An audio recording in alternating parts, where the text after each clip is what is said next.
This is Sports Stuff with Jim and Muff and all the homies. All the homies. All the homies. Well, is it all the homies, Nate? Homies, yes. Is that a lack of homet? Yes. Homet is not home yet. Oh, the homet is not Well home. done. Well done. Today is Monday, August 5th, and we finally had live football on our televisions this past week. Yeah. We had a new wrinkle to the game, a new, procedure in the game revealed as well with the new kickoff at the Hall of Fame game. I can't wait to. Are we diving into this now? We'll get into it here shortly. We I don't was have gonna much. say, We don't have much in we're our supposed- intro here. Okay. Yeah, a lot to talk about with that, I'm sure. A lot of thoughts. This week in our breakdown of the NFL divisions, and here in a couple weeks we'll get into college football in the Big Ten and Big 12 as well. We're going to do a double dip this week in the NFL division breakdowns with the AFC and NFC West. Gonna make us do double duty. Well, when we had to skip in a week, We talked about we had to catch up sooner or We later. talked about this. Had to catch up sooner or later. As always, thanks to everybody that's interacting with our content on social. Make sure you also catch us on YouTube at Sports Jim Muff on Instagram and Twitter, Sports Stuff with Jim and Muff on Facebook, on YouTube. Subscribe, comment, rate, review, poke, like, and tickle. Get the bell on. Ding ding. Shout out to anybody that's starting to engage with any of our social content, because now is the time when we start to have some of our polls, some of our this or that's. We've started this past week. Obviously, each time we do a division, we put out what our predicted standings will be and records will be from that division. This week, we're recording on Sunday, and we had our first this or that, and that's who's going to win NFL Comeback Player of the Year, Aaron Rodgers or Joe Burrow. Mm-hmm. I can say that right now, with multiple votes, not just one vote, just so we're clear, Aaron Rodgers has 100% of the vote. As Jim goes on to Instagram and votes for Joe Burrow, it will die. Is it who do we and actually all his think burner deserves accounts. it, or who do we think's actually going to win? Who do you think's going to win NFL Comeback Player of the Year between those two? Obviously, those are the only two that you get to choose from. I would vote Rodgers. Of course you would, you stan. Nate has already done so. I can confirm. I think it's, for me, it's going to be Rodgers because of the hype. Yeah, exactly. You don't think Joe Burrow has hype? He does, but not like Aaron Harris Rodgers over the when it comes to, offseason. like, comeback playing. Joe Burrow has gotten sacked and injured so many times that he's always a comeback player. Not wrong. Jim? I don't know. I just figured you'd be very contrarian and vote for Joe Burrow no matter what. I mean, I think that they have not equipped Joe to make a comeback. That's true. So I think there's an outside chance it's someone not that, Jim? No, I think it is down to those two. I think that's a safe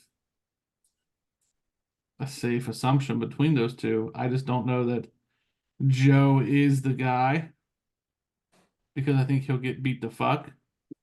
Again. And I also don't think that I said it last week, I don't think Aaron goes the distance. So, like, the jury is out for me for both of them. If they're even going to make the season to honestly. be considered. That's fair. That's fair. All right, well, let's dive into football news, starting with the first preseason game in the NFL, the Hall of Fame game. This obviously was cut short due to weather. Game was between the Bears and the Panthers? Texans. Bears and the Texans. My apologies. Come on, you got Jim's team like that? Jim, you got to stand up for yourself, buddy. Yeah, you're right. Jim didn't even care. I did care. I'm trying not to pick a fight. I'm choosing the route of peace right now. The route of peace. Well, Jim, you got an opportunity to watch this game? I watched the first half. That's totally fair. What were your thoughts? For the backups of the Texans, I was impressed. I don't know that I would have played Cade Stover, and this is gonna be one of those times when Muff comes at me because he's a Buckeye. But I don't know that I would have played Cade Stover as long as they did. Stover? Yeah, Stover. I can't pronounce his name well, Muff. Get off my ass. He doesn't have Thanksgiving dressing. Yeah, thank you. Let's roll the footage, asshole. Again, I don't know if I would have played him as long, but whatever. Get the reps in. Good for you. But no, I was impressed. I think for backups, I like the Texans. Jim's text message to the group was, "Why are there no starters playing?" No, that's not what that. God, this is what I'm saying. You're gonna make me want to quit this I show. think that it was kind of close to that though, Jim. It was so no starters at all. Question mark. Question mark. Even though we talked Which is about basically why are there no starters playing? Like I thought we get a series of somebody, like one series. the Hall of Fame game. Well, remember, because these two teams have to play 4 preseason games, not 3. And thank you, Nate. That's all that would have been required back. Like if I could have just got a refresher, like, hey man, remember? Roll back the tape from. Instead, we can't be friends. Roll back the tape from last week's episode where we said there weren't going to be starters playing. I think they announced this. But God forbid there's a memory lapse in this group. God forbid. Just saying. Just keep. It's your team. It's your team. I mean, you should know this. You're right. You're right. We didn't see Caleb Williams either. We didn't see starters from either side. Nate, Alex, any thoughts on the game before we talk about the kickoff? Oh, I watched a little bit of it. It was fine. I mean, it's the Hall of Fame game. It's exciting because it's football, so I'll sit there and watch it. But like, do I get super worked up? Nah. No, it was exciting to come home and be like, "Oh, there's football on tonight." And there was scoring. It wasn't one of those like, "Oh, well, we have a bunch of scrubs in there. They don't know their asshole from a hole in the ground, so they can actually put points on the board." And I'm not upset either that the game got rained out or either, because by that point it's like, all right, we got 3rd, 4th string guys in that no one really is going to know their name, so it's like, okay, I'm done watching anyway. All right. Well, we've all been waiting for the introduction. The first new kickoff was in play in this preseason game. I don't even remember all of the ins and outs of this. Shut up. Shut up. I refuse to let you speak on this. I want to hear one person and one person only. I want to hear Nate. Why do you want to hear me, and what do you want to hear? I want to hear what it's like if you were a referee. I want to hear what it's like for you as the fan. Because the whole time I'm watching this, I was like, I wish Nate was sitting here so I could get his live reaction in the moment. I want to hear what Nate says. I think at an officiating standpoint, just like it is for the players, it's got to be so difficult to judge, does somebody leave early before the ball is caught or if the ball touches the ground? Because again, like in a normal kickoff, like for me on a Friday night, I'm usually on what we use R and K for receiving and kicking. So I am usually on R's free kick line, meaning in high school we kick off from the 40. So I'm standing on the 50, and my responsibility is to make sure nobody from the receiving team crosses the 50 before the ball is kicked. So like I'm looking straight down that line, and I can see the ball being kicked out of my peripheral because it's only 10 yards further down the field. But now it's like, if I'm on either the kicking team or the receiving team's line, they're like 25 and 30-yard line, or 35 and 40 or something like that. So now you have these guys trying to put the ball as close as they can to the goal line without putting it in the goal line. So now it's like, do you like get caught peeking down? Like, okay, did he touch it? Did the ball hit the ground? And it's the same thing for the players. Like the receivers are got to look back and it's like, okay, here we go. And then they're only 5 yards apart. So by the time you turn around, the guy you could be blocking could be past you. Yeah. Yeah. So as a fan, did you like it? Or could you separate yourself could you separate your roles? I could. As an official, I don't like it. As a fan, I do. Because as a fan, I think we can all agree we want to see more kick returns. We're tired of seeing them. All right, ball in the end zone, ball on the 25-yard line. Let's move on. Which I thought, from listening to some guys pregame, they said are they actually going to do it, or are they just going to say, you know what, screw it, it's at the 25, it's the 30, we got to stop him anyway. So, but credit to them, they got it, and they said, oh, everybody wants to see what it looks like and get stuff on film. And I think it would be a little bit better if the return team and the kicking team were more than 5 yards apart, because they're all saying, oh, we're going to see more returns, we're going to see deeper returns. You didn't see shit. Yes. Muff, as a coach, who are you putting out there? I thought my opinion was invalid. No, I've come back to you now. The coach, who am I putting out there for what? On either side. My coverage and my return team? Like, I don't think it changes who you put back there as far as your specialists. Now, Troy, Mr. Aikman, was alluding to you change things up. I don't know that man in his CTE has a lot of logic behind that, but CTE, Jim, you're not a fan of Troy Aikman. I am not. Jump straight to CTE when you're not a fan of somebody. Got it. He just sounds so stupid. CT ESPN. Oh, Antonio Brown. Shout out. But like, you're gonna have a lot of banging. You have more banging, so you're not gonna necessarily put in. I don't think you have more banging. This is a, whether everyone, and when I say everyone, I'm thinking the collective public knows this or not, this is a drill that NFL teams have been doing for years to prepare for kickoff return. I don't disagree, but my point is it's not going to be high impact, but there is going to be more dirty boxing. Like, that's my analogy to it. There's going to be more bumps and bruises. I mean, I disagree. I mean, they're not. It's 5 yards. They don't have enough time to get in anything. I do think there's going to be more return touchdowns at some point throughout the year. I also think we're not really going to see in the preseason what this really is, because what special teams coordinator in their right mind is going to unveil anything that's special about either of them, kickoff return or coverage at this point. I also think it's going to be interesting how they, as Nate has already stated, are going to continue to officiate the leaving early, because there is a gentleman, and this is a new guy, this is a new face, it was on the Pat McAfee show this week, that said, we've already kind of understood there's going to be some leniency to when you get started moving, as long as it's not egregious, kind of like the tackles on the offensive line, right? There's that split second where everyone's like, oh, they moved early, but there's that latitude. They're kind of going to give that in this as well. So I'm interested in how that's going to play out throughout the season. Okay. Alex, what did you think? This is going to be the more fun.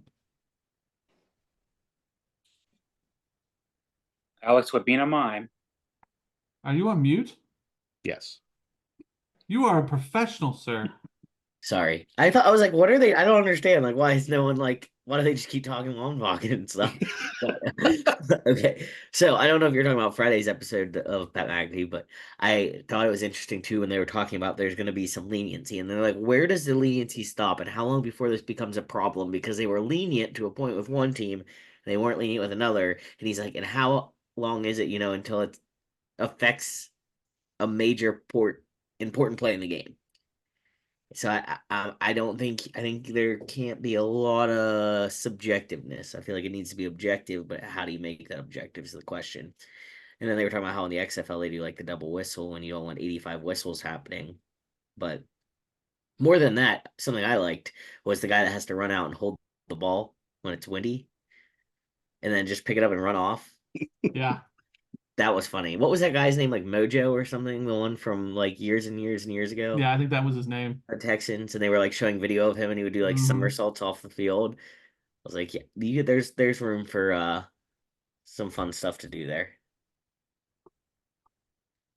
Yeah, I'm with you. Jim, your thoughts? I like it. I think it's more entertaining from a fan perspective. I'm look forward to seeing how like the Super Bowl bets are for this. like the side bets. I can't wait for that.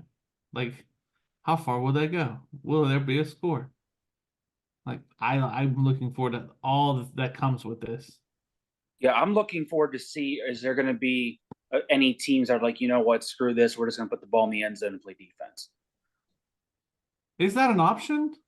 Yeah, so like the rules are set right now where you're supposed to aim between the 20 and the goal line. If the ball lands in what they call the landing zone and rolls into the end zone for a touchback, I think it's like an old traditional, comes back out to the 25. But if it goes straight into the end zone, it comes out to the 30. Oh, I'm not yeah. entirely sure on that, but I know that's why they want more kick returns, is they're trying to punish you more by putting it in the end zone on the fly. Yeah, they're I'm trying just to make blasting it it to the end zone. Like if Belichick was still playing, That's exactly what I just thought, Nate. just put the ball in the end zone. We're gonna play defense. Yeah, We're not gonna Just give that a chance. blast that thing. Yeah, I can't remember if it's like a 30 or the 35, and I'm like, okay, you give up one first down anyway, so Yeah, if I you don't know. don't hit it, if you don't hit it in that landing zone, it comes out to the 40. Yeah, kickoff out of bounds comes up. Oh, That's always been a thing though. yeah, but that okay. But that's also not hitting in the landing zone. Like if Right. you like if you squib it and it what is it? If you squib it but it doesn't roll far enough? No, it's where it lands, Alex. Okay. Yeah. Yeah, so there is no more squib kicks. So basically you're trying to pooch kick it, or basically for golf terms, hit a chip shot between the 20 and the goal line in fair or in bounds. Yep. And you can't attempt an onside kick until the fourth quarter, and obviously it has to be announced because you have to line up in the traditional, as we think of the traditional. Yeah, that's just so dumb. Yeah, so no more surprise onside kicks, guys. No, that sucks. Huh. But they're gonna have to hammer this out a little bit. TBD. Anything else on the Hall of Fame game or the kickoff? No, I'm good. All right, we had the Hall of Fame inductees, which included Patrick Willis, Dwight Freeney, Devin Hester, Andre Johnson, Julius Peppers, and Steve McMichael. I did not watch any of these. Neither did I. I don't know if usually you've one or two viral moments with the introductions or with the speeches. We have it's gone viral. I didn't see it, but I know that I've seen images. right. Well, because he's bedridden. Yeah, He's not in a healthy situation. right. Many were saying he probably deserved this before this, and now this is what this is the image that you get of him. Right. So that is what it is. But yeah, so not much to talk about there aside from who is eligible next year in their first year of eligibility. We've got Eli Manning, Terrell Suggs, Marshawn Lynch, Earl Thomas, Aqib Talib, Adam Vinatieri, Luke Kuechly, and Marshall Yanda. Do you I think don't any of know how. those? Yes. Yeah, Vinatieri. Marshawn Lynch, just so people watch. Eli Manning. Seems like easy ones. I think the most dominant, if you're thinking from dominant within their position, Adam Vinatieri and Luke Kuechly, I think are the most Yeah, deserving. I agree.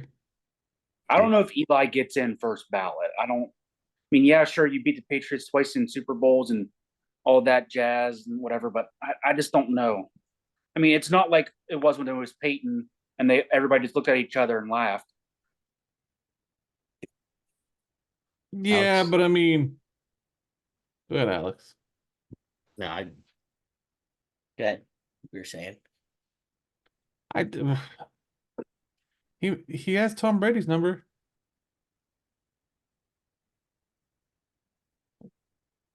I don't know. I Plus think the New York fan base. Yeah, I think Eli gets in. I just don't know if it's a first year.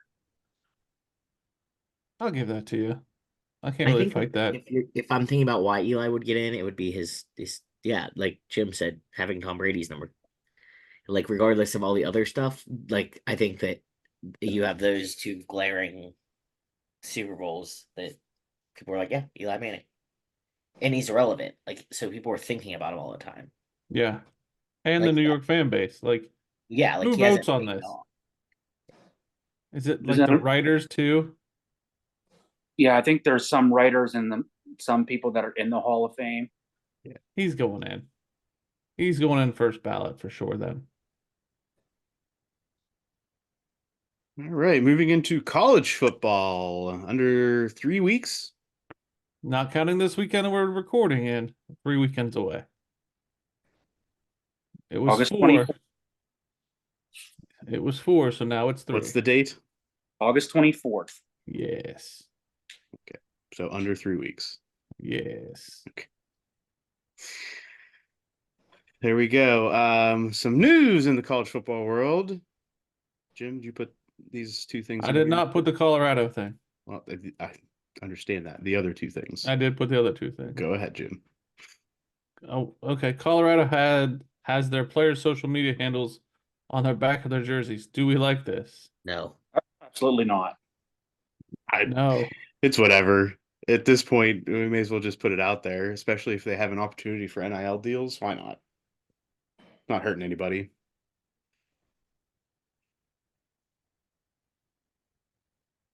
What? Like, wait. Okay. That's a Jim take, and I'm taking the Muff take. But are we in Bizarro world? You are a Penn State fan. I can't even remember, like, I think this is only on the practice jerseys, just so we're clear. well, that was not in your note. Why? What's the point of having it on practice jerseys? Well, they take pictures, all the they media put all their members- shit. Yeah. So all the that- media members know who to tag. Stupid.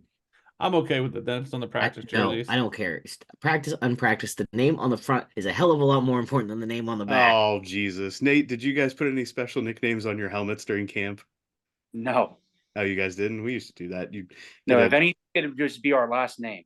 No, we got our- you got white tape and you put it on the back of your helmet I and play you put the your United States of America. okay, Alex. I'm okay with it. Muff, would you be okay with it was on the game jersey? If they're putting their names on the back Shut of their up. jerseys, You're I don't full care. of it. Jim, what do I care? You are not a Penn State fan. I Not a Penn didn't State fan. this is me saying I don't care if it's Colorado. Oh, okay. All I right. don't care the Colorado's doing it So because it's they not already okay have for Penn State, they though, already right? have their names on the back of their jerseys. Not okay for Penn State. Penn State, I would not be as excited about it. That's It's a fair. tradition thing. All right. As long as we're clear on where the line is. Listen, Lil Wayne isn't coming out of the tunnel to lead Penn State onto the field. What if James Franklin did do that? What would you say? What if they put names on the jerseys or And brought Lil Wayne out. It probably wouldn't be Lil Wayne. I don't know who it would be, but I don't think it would be Lil Wayne. I don't think James Franklin's I don't think he's going to do that. I don't think he has the power to do that. Right. Amen. He got the stroke. All right. Next up, Kentucky and the NCAA reached a settlement Friday over infractions that include 11 players getting paid for work they did not perform in 2021 and 2022. Kentucky gets 2 years probation for that. Thanks, Will Levis. 2 years probation. You think he's one of those guys, Nate? Yeah, he has to be.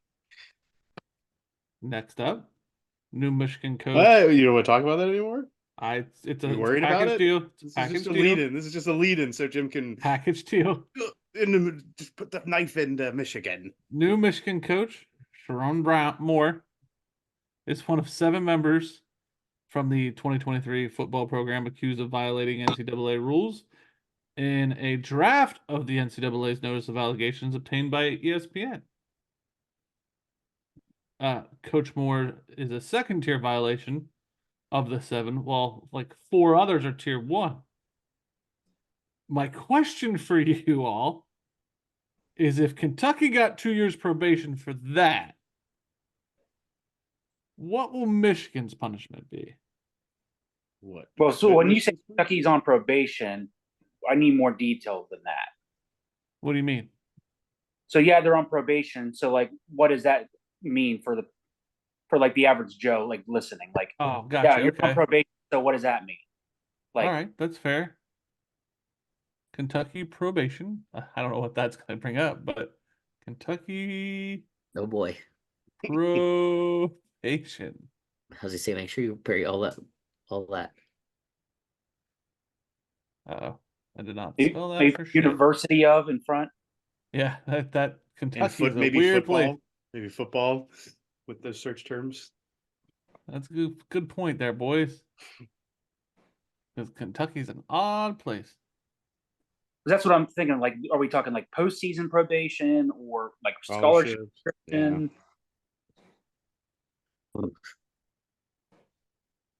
They And I had know to It's a vacate. draft.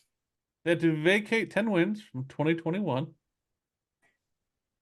I'm not paying for this. Get out of here. Vacate 10 wins, including the Super Bowl, and then this says 2 years probation. So that probably means like they can't screw up again. Right. You're on notice. Yeah.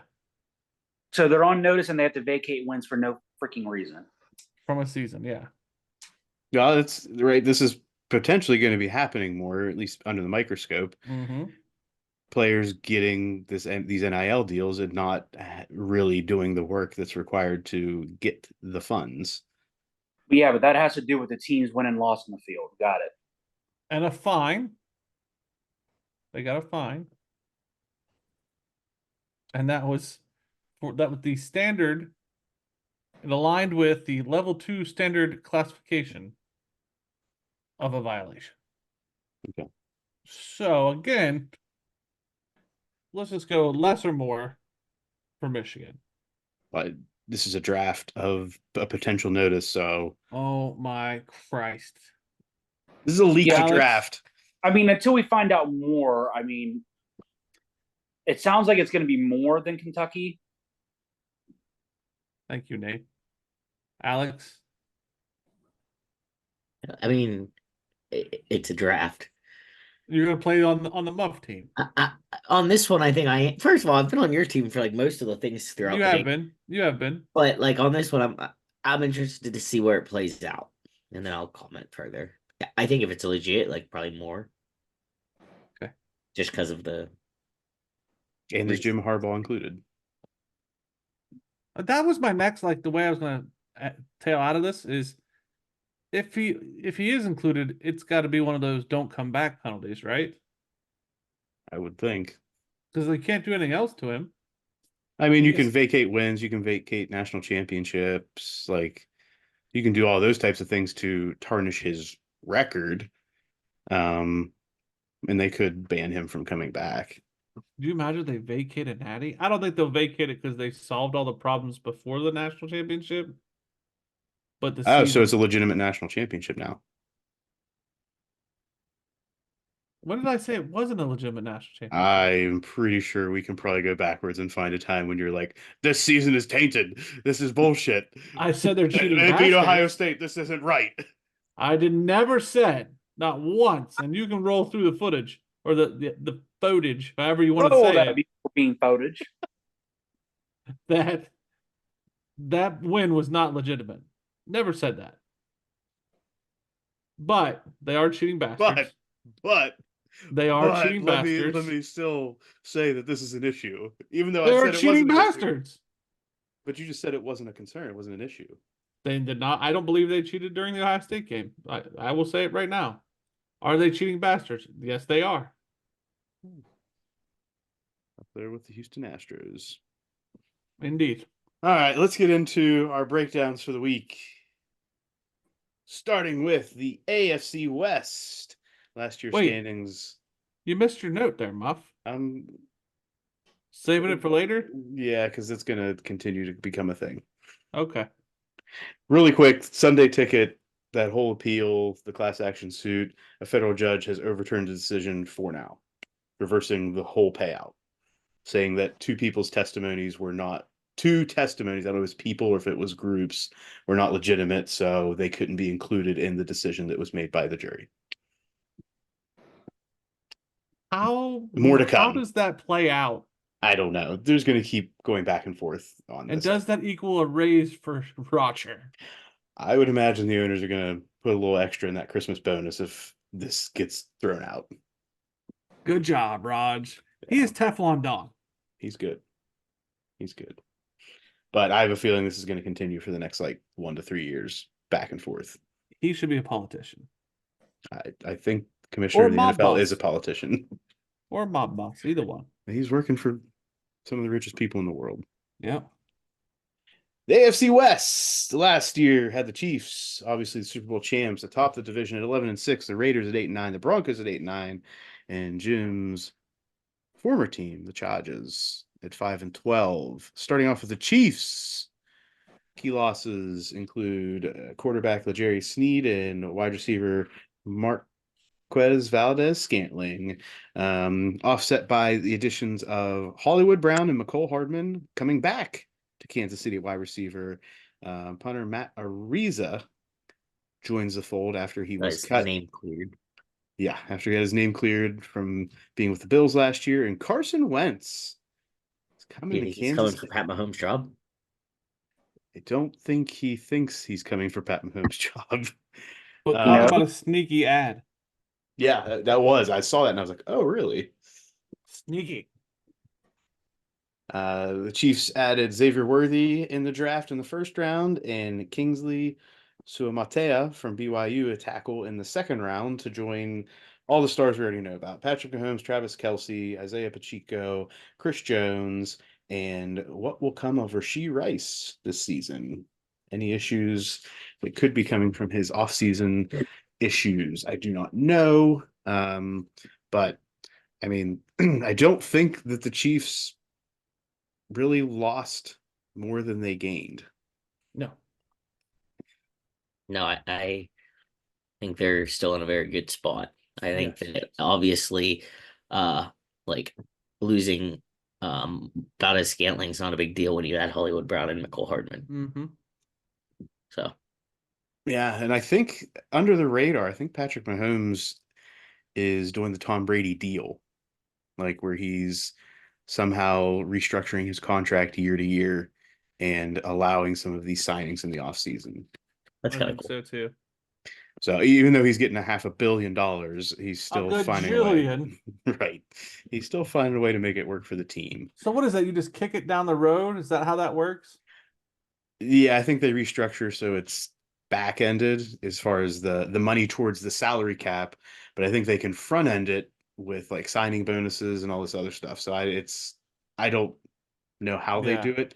But a lot of times they say they kick the can down the road because the owners consistently believe that the salary cap is going to increase over time. Right. Okay. So if you have it more back ended on the contract, you're potentially gonna have more money to work with overall. So that's what they hope. They kind of do their own projections and hope that it works out. But I mean, at this point, it's pretty much a given that it's going to grow. Like the NFL is not going to stop.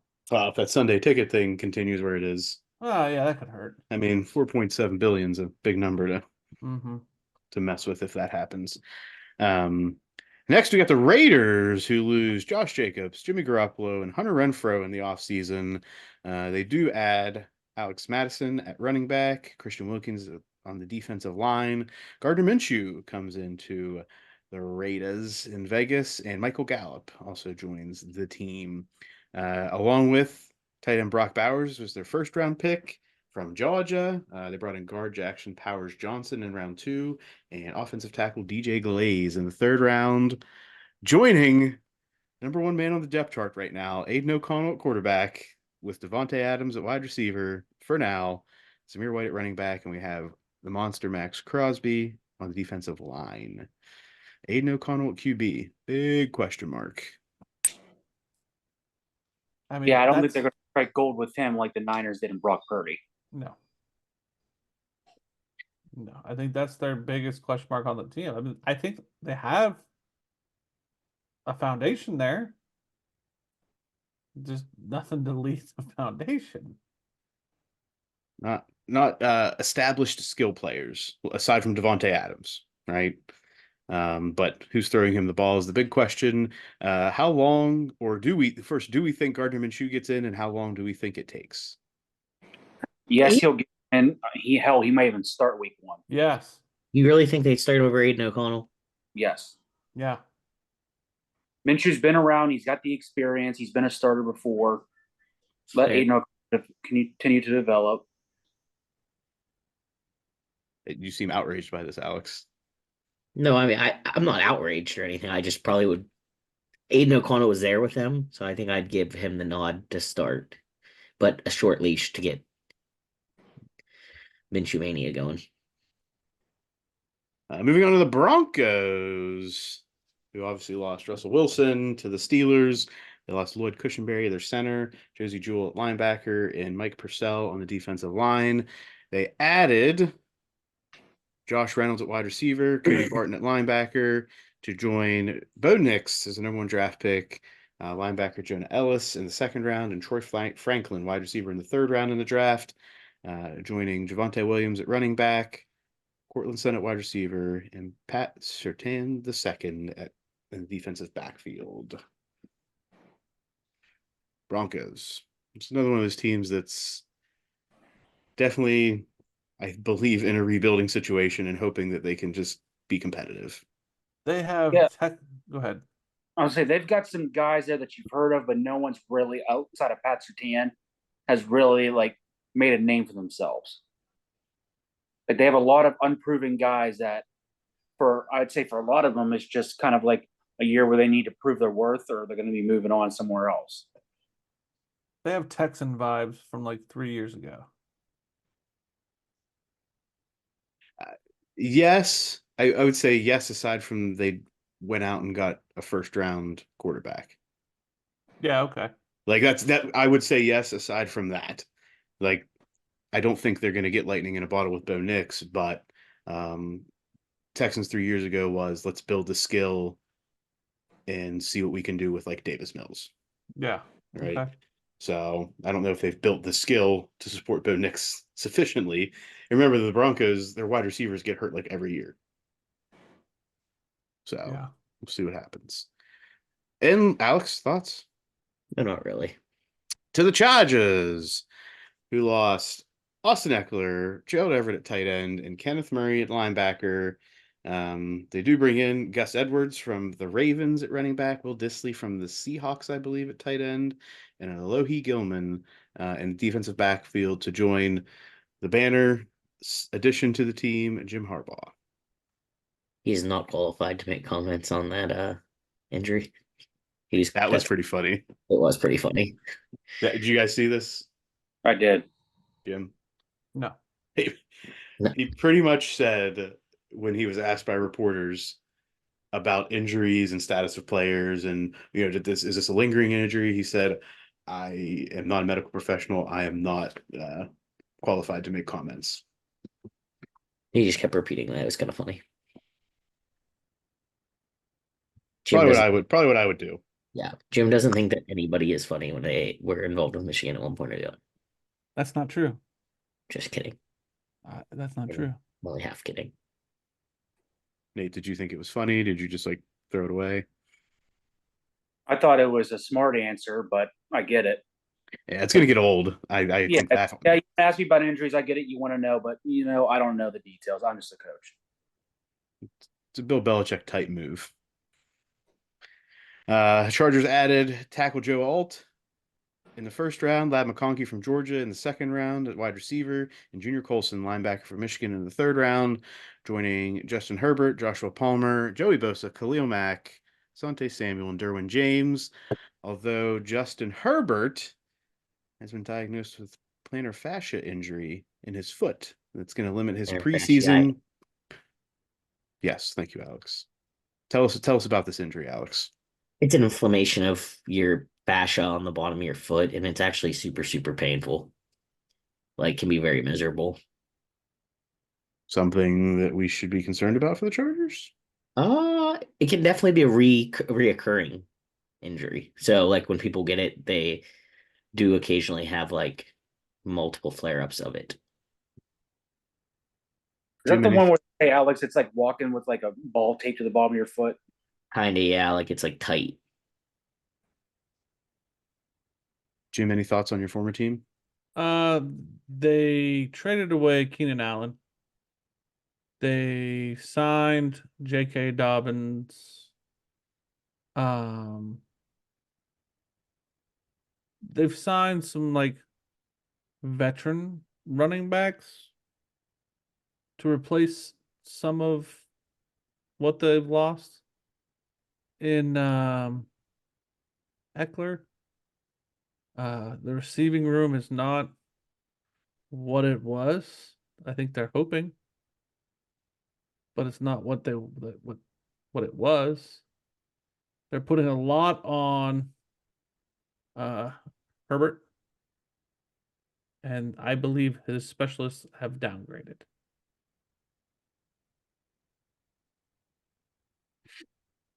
And if he's hurt, ugh,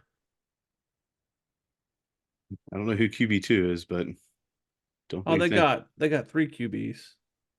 They have Easton Stick Stick. Yeah, that's right. and Max Duggan. Yeah, TCU.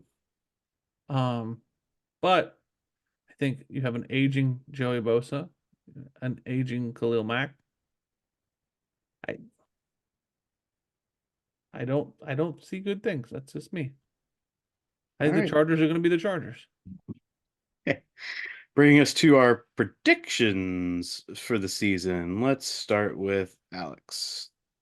I am gonna go with the Chiefs at the top, at least 13-4. I mean, depending honestly on there could be even a better season there, but that's where I'll go. Chargers 10-7, Broncos 8-9, and Raiders bringing up the bottom at an optimistic 6-11. Nate? Just like everybody else, I'm sure I have the Chiefs winning the season, just like Alex at 13-4. I have the Chargers coming in a second at 9-8, the Raiders at 7-9, and the Broncos at 6-11. Okay, I'll go next. The Chiefs atop at 12-5. The Chargers in second place, surprising some teams at 10-7. Broncos at 6-11, and the Raiders at 4-12. Jim. I have the Chiefs at 12-5 as well. I have the Raiders next at 9-8. I have the Chargers at 7-9, and the Broncos at 6-11. 7-9, 16, Jim. 7-10. 7-10. Sorry. Math. All right. I think we all know, we all feel we know what's going to happen at the top, and after that, I think it's just crapshoot. Yeah, I mean, I can see the Broncos doing way better. I could see the Chargers. As much as I hate to say it, I could see them turning it on. But I think this division is a wild card. Aside from the team at the top. Oh yeah, they're going to dominate. Yeah, I think Doesn't really that matter. they're just in a position to be in a very good spot. Final thoughts on the AFC West. I picked the team that decides to bring a Kermit the Frog with a number 15 jersey to practice. Yeah, that was bad poop. Moving on to the NFC West. Last year's standings had the 49ers at 12-5. Obviously, the NFC champs, the Rams at 10-7, the Seahawks at 9-8, and the Cardinals at 4-13. Starting with the 49ers, who lost Chase Young, Randy Gregory, Ray McLeod, and Oren Burks, but did add defensive lineman Leonard Floyd and Malik Collins, along with quarterback Rock Ya-Sin and guard John Feliciano. Hey. Sorry. What? Intrusive thought. Rock your body. Okay. I said intrusive thought. You did. I wasn't sure what it was, though. In the draft, they picked up wide receiver Ricky Pearsall from Florida in the first round, quarterback Bernardo Green in the second round, and offensive lineman Dominic Puni from Kansas in the third, joining all of the players that they already have. Brock Purdy, Christian McCaffrey, Deebo Samuel, George Kittle, Nick Bosa, Fred Warner, with the question marks right now. What is going to happen with Brandon Ayuk And is Trent Williams also going to get a deal done before the season begins? Of the two, they've got to get Trent Williams done. Yeah, I He feel like we is talked about a that a little bit hotel. last time. He is a hotel. But 49ers, again, I don't think they've lost a whole bunch. And No, they're still in a very much a win right now mode. yeah, I mean, they know that they've got the team. They just haven't been able to capitalize in the playoffs. What are the thoughts on the 49ers?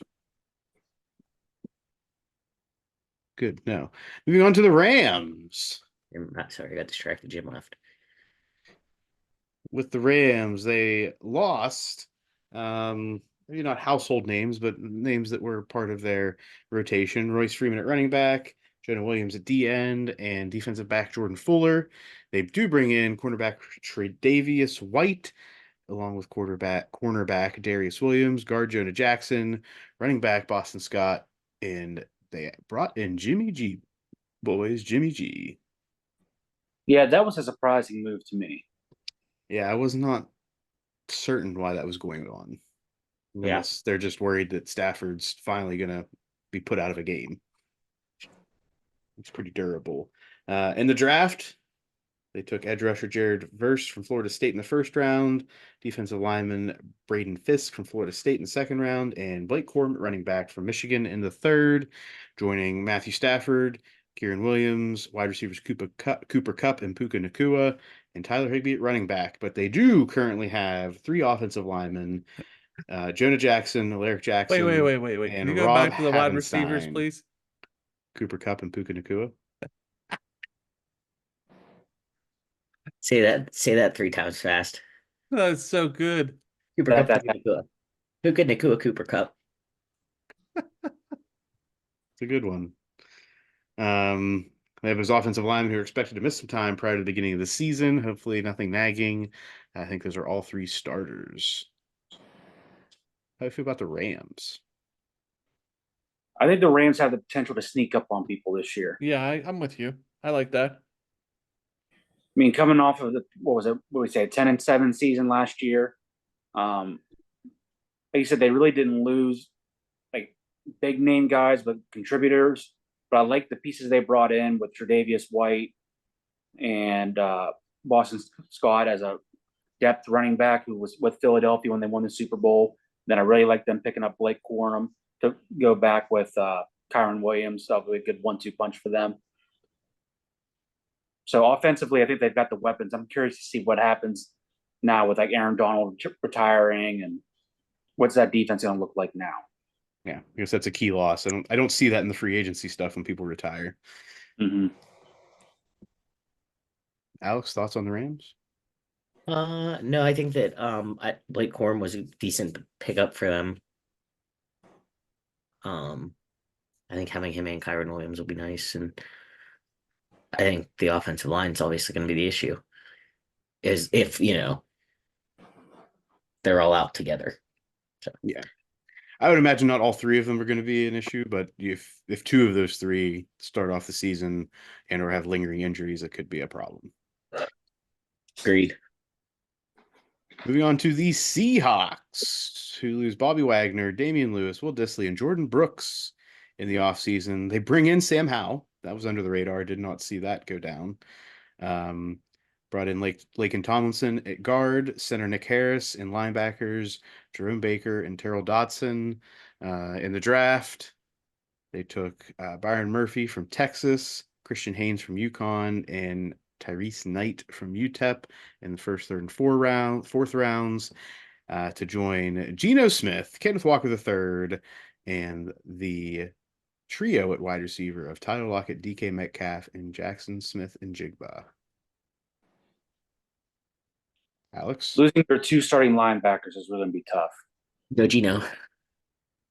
And Geno's a little hurt right now. He'll be fine. Yeah, it's just a bruise, I'm sure. It's but a flesh wound. Got a flesh wound. It's but a scratch.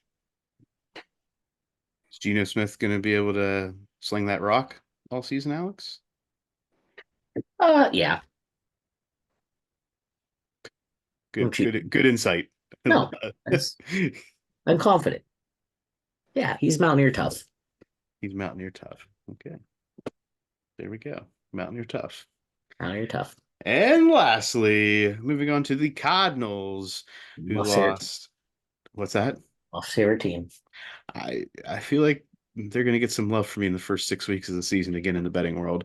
Key losses: Antonio Hamilton in defensive backfield, Ezekiel Turner at linebacker. They lost Hollywood Brown and Leaky Fotu on the defensive line. They do pick up Sean Murphy Bunting at cornerback, Greg Dortch at wide receiver, defensive lineman Justin Jones and Bilal Nichols, along with linebacker Mac Wilson. And this was the landing spot for Desmond Ridder from Atlanta coming to Arizona. The draft picks, they had a boatload of them in the first 4 rounds, headlined by Marvin Harrison Jr. in the first round at the 4th pick. They also took Darius Robinson, edge rusher from Missouri, cornerback Max Melton, running back Trey Benson. They had 1, 2, 3, 4, 5, 6, 7, 8 picks in the first 4 rounds. So they were able to help fill in some gaps and get some budget talent, at least for those first 3, 4, 5 years in these first 4 rounds of the draft this year. Do you think Kyler Murray and Marvin Harrison are going to get along? I don't see why they wouldn't. Yeah, what triggers you I to say just they don't wouldn't? think of like Kyler Murray as a big arm guy, and I feel like Marv's going to want some like big catches. I don't know that that's true. Okay. Which part, Jim? I don't know that Marv wants big catches. We talking about long bombs, Alex? Or are we talking about over the middle big catches? I don't think he wants either. I'm sorry. What does Marvin Harrison want, Jim? Run To get outs all paid. day? To get paid. I mean, they still can't sell his jersey yet. I think he ain't got that dog in him. I think Michigan had him figured out. He's not that guy. He doesn't have that dog in him? No. Interesting. Are you saying, just, I'm going to throw a term out there. This may be a little much this early. Do you think Marvin Harrison's a diva? Marvin Harrison Jr. is a diva. I think he's getting there. Okay. I think that's what we'll figure out. I think those two will get along quite well. He's got potential, is what you're saying. Mm-hmm. It's a possibility. All right. Like if those two decided to play Call of Duty when it comes out, I'd be like, meh, that fits. You saying that he's watching as much film as Kyler, maybe? Yep. All right. Jim, not so high on Marvin Harrison Jr. I mean, I think he's got great hands. I think he's a hell of an athlete, but I think Kyler was the same way. I think hell of an athlete. But do I think when the going gets tough, do I want either one of them in control of my destiny? Nope. The Cardinals also have James Conner at running back, Trey McBride, who came on at the end of last year at tight end. And on the defensive side of the ball, they have Kazir White and Buda Baker. Cardinals. Are the Cardinals going to go the way of Kyler Murray and Marvin Harrison this year? Or is James Conner going to have a more crucial role for the team? I think Connor's going to have to make a more contribution than he did last year. You can't rely on Marvin just because he's your number 1 overall pick in your draft. And then, like you said, Trey McBride kind of came on at the end of last year. I mean, they got some nice pieces around Murray as long as he stays healthy. At least now he's coming into the year healthy. So the potential's there. It's just, do they have enough to get over the hump? I want to know, and I get that the Justin Fields, Russ Wilson thing is the thing that we all we hear because Russ is the heat-seeking missile in the media, almost the same as Aaron Rodgers. But I want to know if there's a battle for Desmond Ridder and Kyler Murray. No, not even close. No. Okay. No, you saw the way Desmond Ridder played in Atlanta last year. I don't think Kyler Murray had anything to worry about. We saw the way that Fields played in Chicago. What, a starter? I'm just Desmond Ritter saying. wasn't even really a starter for them. He just had, they didn't have anybody else there. Yeah. And the fact that you just compared Russell Wilson to Aaron Rodgers as far as a media magnet, I feel like is a bit overstated. Okay. Like Aaron Rodgers wins that crown over Russell Wilson. I said he's like him. So is like mean similar, the same, in a Similar. category? Similar. Yeah, I disagree. Okay. See, we hear more about Justin Fields' passes right now than what Russ Wilson's saying about it. All right, buddy. Predictions in the NFC West. Let's start with Nate.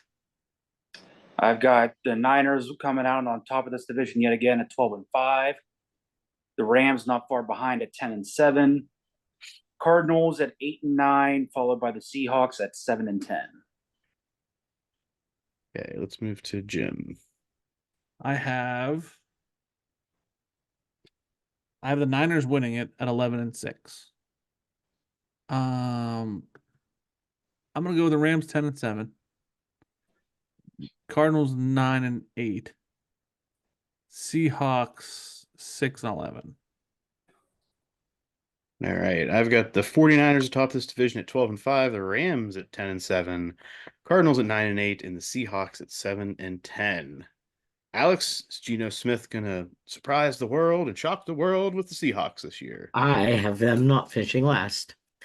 I have the 49ers first at 13-4, Rams 11-6, Seahawks in third, 10-7, and the Cardinals bringing up the rear at 8-9. Right. So, any final thoughts on the AFC and NFC West, gents? No, I'm just excited to start seeing it play out. All right. Next week, we will break down the AFC South along with the Big 12, Alex. Better get your big boy pants on for that one because we're going to have you carry the load. Talking about the Big 12. Is it? Never mind. I'm gonna leave it be. Is it what, Jim? Is it what, Jim? We don't need to start it out that early. I think you need to just No. first volley. I told you I choose peace. I'm not gonna be a shit stirrer like you. For now. Yeah, you better bring this next week. Don't. No, I'm not gonna stir shit like you. You were just an amazing podcaster, holding your thoughts to yourself. Love it. Yeah. Yep. Love it. Yep. Everything about it. Yep. All right. You be the heel. You're good at it. Moving on to the Olympics. Olympics. A lot happening in the past week, especially in the past few days as we finished up in the pool and we started to make our way to the track. But before we get into any of that, Okay, before. there's been a lot of discussion, I'm not gonna say commentary, discussion, as well as you're seeing Snoop Dogg and Flava Flav be. Where's this discussion? Where do you hear it at? Anytime you watch the coverage, Jim, you see Snoop Dogg for sure. 110%. But the discussion, like, yeah, we see him. Yeah, he's on the socials and he's on the news and the coverage. Yeah, that's what I'm saying. The discussion, I guess he's in the news. I guess I should say that. Okay. All right. And Flava Flav, what is he? He's sponsored. Which team was it? I think it's synchronized water polo. It's water polo. Okay. Okay. Has also helped pay, I think, rent for another one of the athletes and one of the lesser financially supported. Yeah. Yeah, discus or shot put throwing. Yeah. And Snoop Dogg's been at all of the events. Like you see any big event, Snoop Dogg's there. Are we all fans of their involvement? And do we think that more needs to be, I think, highlighted about what Flava Flav is doing? Yeah, I have no issue with it. No, like in it, like I know what you're saying. Like, do you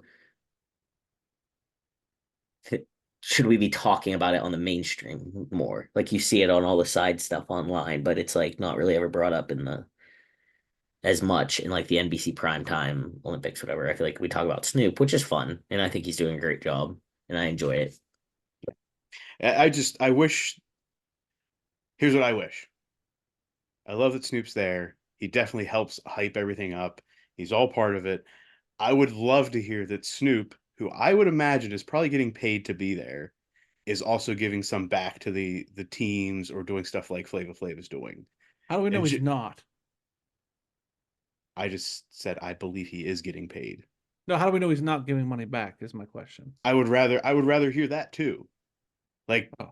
all the hype and everything. I would rather hear also, oh, Snoop is here, most likely getting paid because he's a personality that NBC has put out to the world. I would also like to hear, oh, and Snoop is also giving back to some of these teams and some of these athletes like Flava Flav is doing. I would love to hear that side of it as well, if it's happening.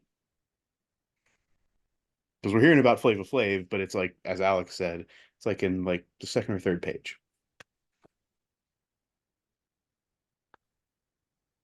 Okay. Yeah.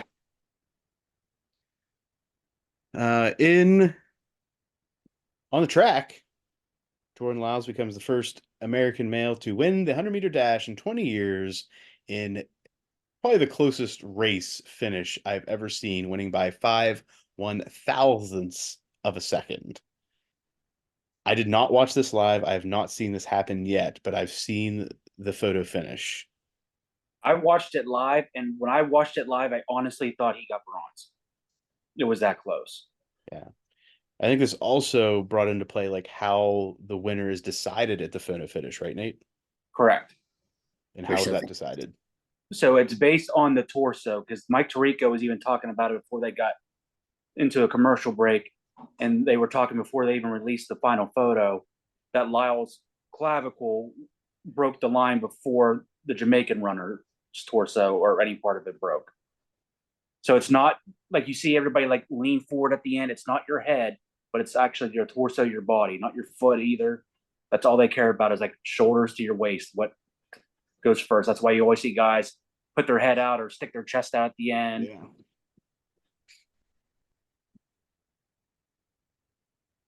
But yeah, I mean, closest race I can ever recall seeing in any event. And like I said, Yeah. 5/1000ths of a second. Yeah. And there were like 3 or 4 guys that were in that photo finish with it, right? Oh yeah. I mean, I would say probably half the field. Yeah. It's pretty nuts. Pretty nuts. Simone Biles wins the all-around gold for the United States, kind of furthering her legacy, furthering her GOAT status, and afterwards discussion about what she may be doing in the future. Did anybody see the rumor going around that apparently she's going to retire because she was pregnant? I did not. I didn't see that. I mean, somebody spoke out on that. I would say I don't think it was her. I don't know yeah, if my her. mom was telling me she saw that. I'm like, I haven't seen that anywhere. No, that's rumor. But there was the discussion, and she left it pretty open-ended about maybe competing in LA in 2028. Yeah, if she's not too old by then. Yeah, I think she'll be what, 32? I think she's 31, I think. Okay. But yeah, I mean, I would like to see her finish it at LA and be on home turf. Yeah. That'd be cool. Even if she's just a specialist, right? Competing in 1 or 2 events, even if she can't do all of the events and go for the all-around title. I mean, she's elite in a few events, like top of the top. So that would be cool. Jim, thoughts on Simone Biles? I think Dunking, jumping over Shaq. I think she's an amazing athlete. I think she's handled all of the media things that come at her with so much class that I hope that when my kids are my age, they look at her like we look at the athletes that we look at. Like, and I'm blanking on the names. I'm sorry. But I think she's fantastic. Are you talking about the other members of the team? No, I'm talking about Olympians that we look at when we're older. That I just can't think of in my head right this second. I got very into watching gymnastics this year. Like, I thought that was like it was exhilarating. I couldn't stop because then like once you watch it and then you think they might fall, it's like you get one try. Like it's not like a basketball game where like, man, they went up by like 5 points. Like, but that's okay, we can come back. It's just like that's it. You stick it or you don't. Nerve-wracking. To the pool, where United States swimming women's 4x100 meter medley Carrie relay. Strug, damn it. There you go. I knew it was Carrie. I just didn't know the last name. It was Last stuck name. in my. But I hope like my kids look at Simone Biles as we looked at Carrie Strug. Like Fair. that's my gymnast. You know what I mean? Yeah. Yep.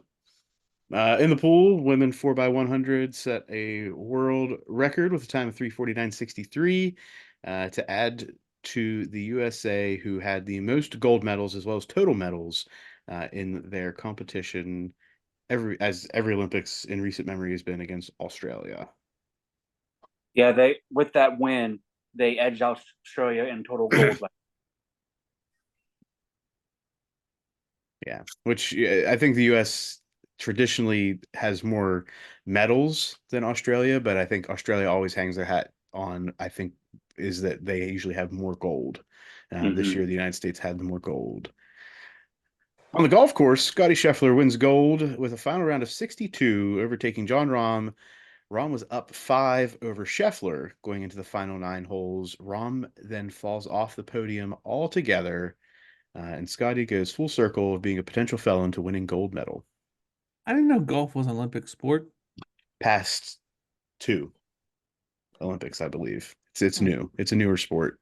But Scheffler got a little emotional, and not relating back to what happened to him throughout the year, but it was one of those kind of viral moments that you see of like, oh, I did this. And plus, he came back in a dramatic fashion.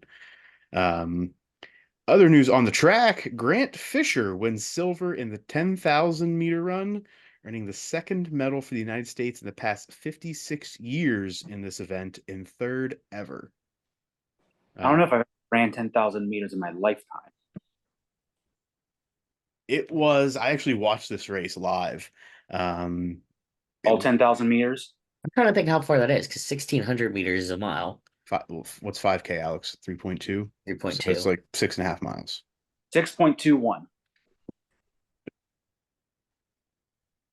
There you go. So, but this race was really interesting because Ethiopia had 2 or 3 runners in the finals, and they were competing as a team, and it was very evident that they, not just Grant Fisher, but they were kind of blocking people out. They were taking turns leading. It was very strategic what the Ethiopian runners were doing. And Grant Fisher, at one point, and it wasn't because of them, I think it was another runner from an African nation, kind of got pushed towards the inside of the track and almost fell with, I think, about maybe a mile-ish left.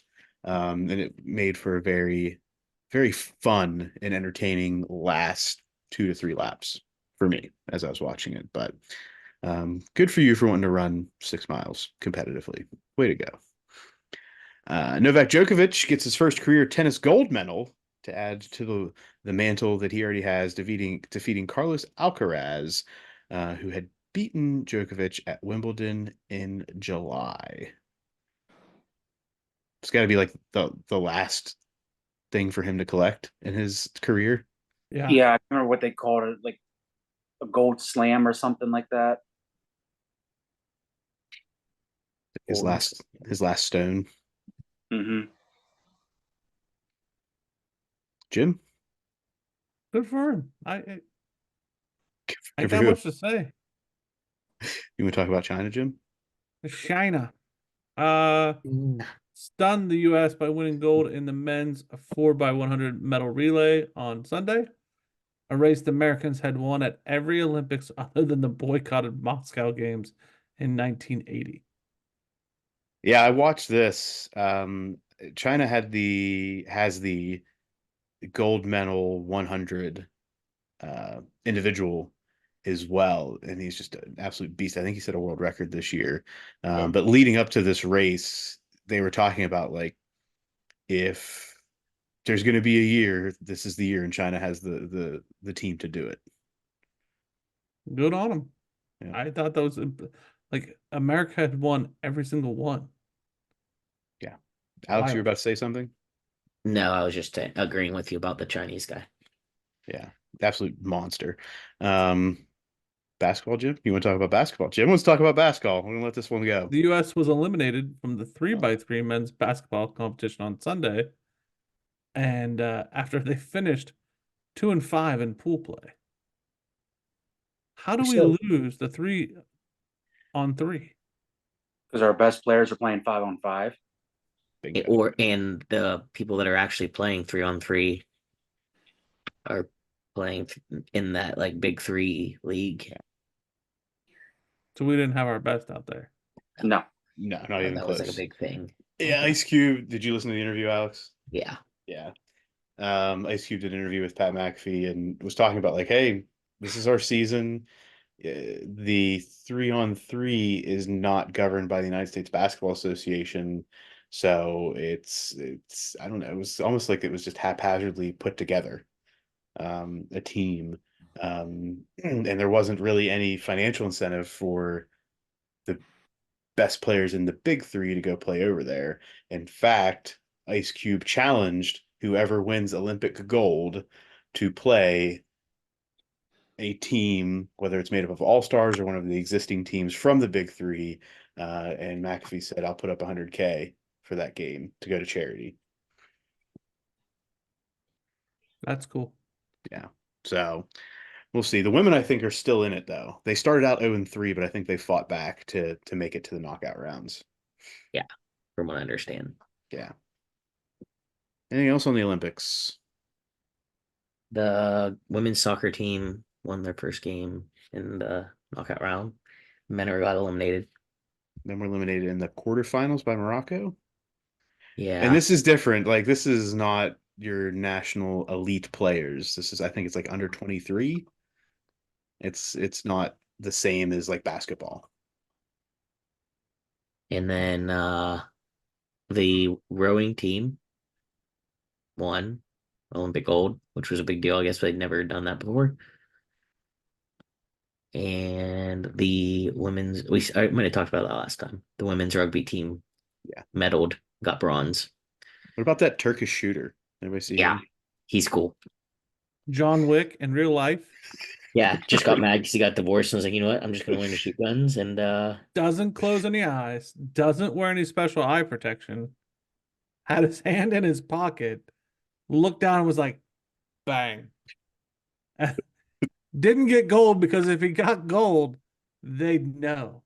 he wanted his dog back. I think he's a cat person, actually. Someone I said think he they- said that. Someone said he said that like because that whole thing started like he started shooting, so he went through like a bad divorce and it was like cathartic to him. And then someone said that he said at the end like, Amy, like, I want my dog back. This is what I want my award to be. I don't care about this medal. Give me my dog, damn it. that man's ice cold. Yeah. So we're gonna be getting into, I believe, wrestling sometime in the Wrestling's next this week. week. Wrestling is this week. Field hockey is Friday. Gold medal match for women. I know that much. And the action on the track will continue to heat up. Yeah. Good things. All right. Good poop. Moving on to other interesting news in sports. Interesting news in sports. Starting with baseball. Pittsburgh Pirates update. They are 56-55 and 3.5 games back of the final wild card spot.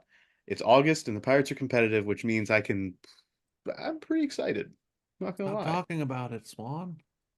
We've made it to August. I feel like we're in a good spot. The Pirates did lose on Sunday. Paul Skeens' start, which was wasted again by the Pirates bullpen. But within the past week, Paul Skeens did become the 6th player since 1893 to reach 100 strikeouts in 13 or fewer games. So just another accolade for Paul Skeens as he goes through. Alex, how are you feeling about the Buccos? They're excited. I mean, like they're interesting to follow right now, and I think they made some decent moves at the trade deadline that weren't just emptying everyone good that we have on our team. So that was a positive. And I'm trying to stay optimistic that it'd be cool if we could get into the wild card position this year. What, Nate? I was up there on Saturday night, and it was actually odd to think there was 35,000 plus people there in August, but there was. It was a good game. They ended up winning 4-2 that night, and like Alex said, they made some decent trades at the deadline. It wasn't like guys they know they're going to go and try to push for a World Series now. I think everybody knows that's not going to happen. But they traded guys that are going to be under club control for the next couple of years too. So it's not just like the 1 year rental or the summer rental players. Yeah, that's always a good thing. I agree. Jim, you watching any baseball? Oh, loads. Shit tons of freaking baseball, bud. Probably caught this one. Orioles catcher James McCann took a 95-mile-an-hour fastball to the face. I did, and played the rest of the game with a nose on the side of his face. We talk about hockey players a lot as being some of the toughest. I think we need to put catchers in baseball into this category as well. I'm not saying saying all all players. players. The jury's still out. Catchers are That universally man's a tough. badass. I'm not gonna say all catchers until I see more evidence. Nate, how do you feel? Should catchers be, because you talk a lot about the NHL players and how tough they are. Do you think catchers should be in an NHL discussion? They would be. I could see them being NHL guys, but not like the brunt guys that go and play with like strained muscles, broken bones, like no ACLs, whatever. But to think about not only just like their knees, but their arms, and that was something like I never even thought of until my brother was catching collegiately. And it's like you don't think about the amount of times catchers have to not only throw the ball back to the pitcher, but it's like constantly up and down, the wear and tear on your knees. It's like it's just some of the things you don't think about. Pitchers, you're like, oh yeah, you better go ice your arm down. You threw 100 pitches or whatever, blah blah blah. It's like, yeah, but think about the amount of time the catcher who's in the game the whole game, more likely than not, has to throw the ball back or throw the ball down to second or throw it down to first, whatever. It's like, granted, it's not all completely strenuous stuff, but it adds up. Word. Indeed, it does. And on a lesser note, in baseball, the Chicago White Sox lose their 20th straight game, falling to 27-87 on the season, and they have not won a game since July 10th. That's harsh. That's pirate level. Pirate level. Do we think they make it to 40 wins by the end of the season? Oh, that's worse than pirate level. No, about a month and a half ago. I don't think so. I don't think they make it to 40. That's embarrassing. And I could say that you would know. It's like I know you're a professional or whatever, but I get it. The team just sucks. But like my brother, my mom, and I were talking about this. It's like, how do you find the energy to continue to show up day after day when you're 50 games below 500? Or sorry, 60 games below 500. Yeah. Alcohol. It's probably a good thought there. Yeah, it's tough to be a professional whenever you're that bad. We've been professional. Never mind. Never mind. Never mind. Never mind. And lastly, in college basketball, in the women's basketball side, Paige Beckers is expected to sign an NIL deal with the new Women's Basketball League Unrivaled. The agreement is believed to make her the first NCAA athlete to receive an ownership stake in a professional sports league that's going along with this NIL deal. Well, pretty cool. That is cool. To get that, I think it's cool that it's like we're even though we're past the NCAA era of the Caitlin Clark, Angel Reese, whatever, that we still have people we're talking about. So there might be some power to being interested in. I like that. Women's basketball. Yeah, and I think it just continues to it continues to help grow this unrivaled league that's supposed to be happening within the next year. That's going to be put out there. So I think that is helpful to continue to add names like Paige Beckers. Anything else, gents, in sports world this week? No, I think we covered a lot. Yeah, we did a lot. Yep.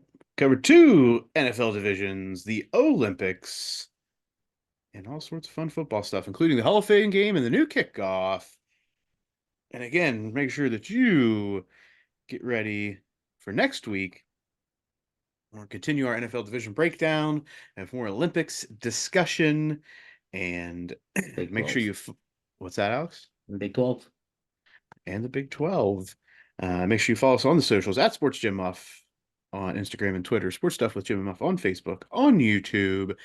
Get ready for all of the comparison graphics, the this versus that's, as well as you can argue with all of us about our thoughts on how the divisions are going to play out.